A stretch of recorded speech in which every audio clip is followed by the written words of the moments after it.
Hi everyone, this is Nat from Wellness with Nat, and I have really bad depression and anxiety. Like most people in my life probably know, though others would kind of assume because I put on a cheery face and do all the happy things, and when I'm with people, I'm in the moment and I'm with them.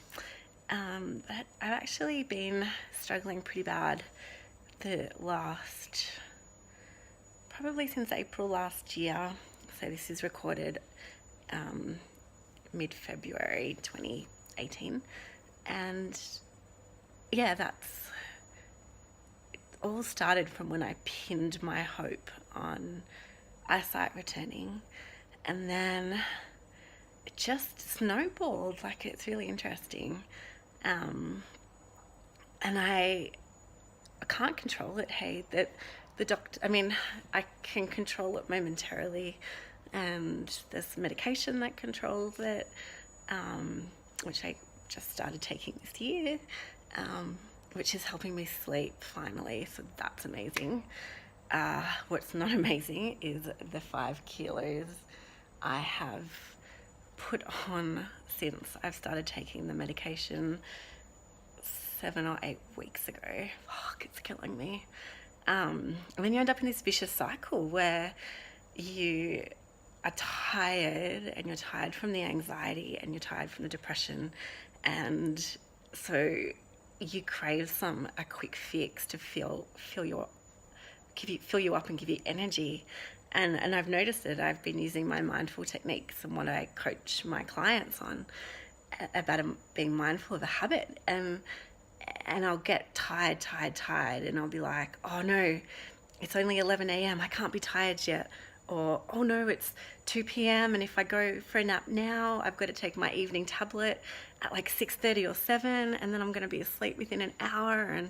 And what am I going to do? I want to do a couple of things today. Like, today's meant to be a do day, not a sleep day, because tomorrow I've got whatever on, or due or something. And then I eat the chocolate, and I've noticed I have energy for like 6 minutes and I feel great. And so then I'm like, oh, I'm going to have some more. And then I end up eating all this chocolate, and it is just chocolate. It hasn't really been any other sugar. And I feel so perky for that period. And then I'm flat again, and I'm stuck on the couch for even longer. Like, it's just crazy. And yeah, I don't know, I wanted to share because I figured there's so many people out there with anxiety and depression, and there's lots of voices out there, and sometimes there's not. So I just wanted to let you know. This is another hilariously anxious-ridden thing. So I'm going to head to the coast for a few days. So I booked in surf lessons. Terrified. One of my one and only real big goal that I've had is to learn to surf. So for those who don't know, before April last year, when I'd started to regain sight, my biggest goal was I'd overcome any fears I had, because in 2016 Nat was like, fuck, if I have survived a cornea transplant, and I've made it through this, I can fucking survive anything. So I picked surfing as the most scariest thing I could do. I remember without glasses, like, I can't even see the phone, like, yeah, blind as a bat. So I did it, and I went surfing. That was also 12 kilos later. Who's counting? So yeah, surfing and ocean brings me joy. So I've noticed I'm going a bit crazy, anxious, completely anxious. So I want to get away for a bit. And so I was packing, and I'm like, ooh, I've got my bodyboard, and that brings me joy, and I can go in the water, and I can't go in where the waves are because that's too dangerous, because obviously prescription's too strong to wear in the water. But I can take it and paddle like the 2-year-olds do. And that makes me smile and gives me joy. But then right next to it is this walking cane. So I'll unfold it while we're talking because I hadn't seen one folded up before, so you probably have no idea what I'm talking about. So I had a chat. Okay, well, first of all, my mum and dad had a chat with me because they're taking me overseas next year. But they said, unless I can show them that I can look after myself and get around on my own, I have no depth perception, so I stumble and fall a fair bit. And I'm always looking down, and if we're doing stairs or something, like I'll hold onto your shoulder because, I don't know, it just looks like a ramp to me. I can't see the steps. So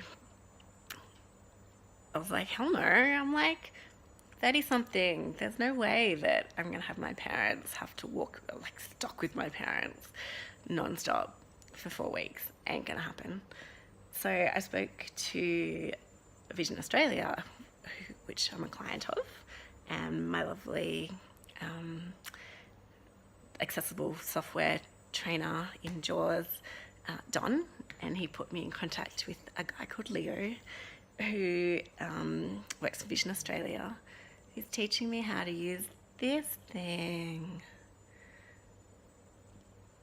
A walking cane. Me using a walking cane. Who wants to surf? Because I like surfing. What a bitch is that? Yeah. And yeah, that freaks me out. I get more anxious and confused that I want to do all the things and I find a way to do all the things, but like, I don't know how that happened. But I'm seeing, like, I can read a little, like I can do things, but I can't do everything, and I can see, like with glasses, I can see you, that's perfectly fine.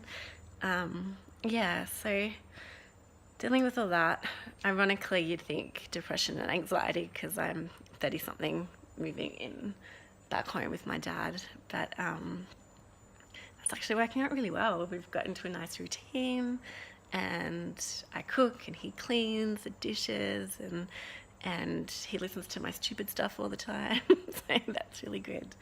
And yeah, we help each other out, which is nice. And most importantly, if I'm having a so sad moment, I know that I'm not alone because Dad's just nearby. So I guess I just wanted to share that part of my journey with you. I know there's a lot of friends and family that I haven't seen for a long time, and for those of you who don't know, my doctor's given me time off work to get my head together, and hopefully that'll happen soon. Yeah, so I'm going away to the coast, so that'll be nice for a few days, and then I have an awesome meditation retreat over the long weekend, so that's just going to be like zen out, and all these things on my own. But at the moment it feels like being on my own is okay, and there are a couple of friends that are dragging me out, so I am not alone and sad. And computer's great, hey, like networks and like little groups that you don't have to be disclosing stuff to everybody like I am now, like where you can just type in something and some lovely person that you've bonded with replies with no judgment. It's actually been really good.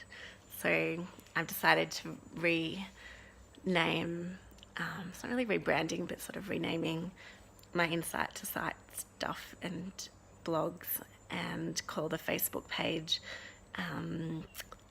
Insight to Sight, a support group for people with low vision. And that's because I'm just realizing, like, just having support and when people with people that understand you makes the world of difference.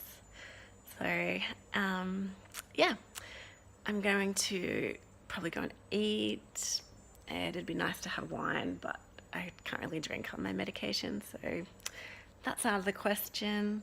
And do some anxious cleaning or something, because that takes half of my life. So to everyone out there, if you need a friend or someone to chat to who understands anxiety and depression, I'm right here. You can message me, and yeah, just don't be afraid. One day things will get better. Okay, take care.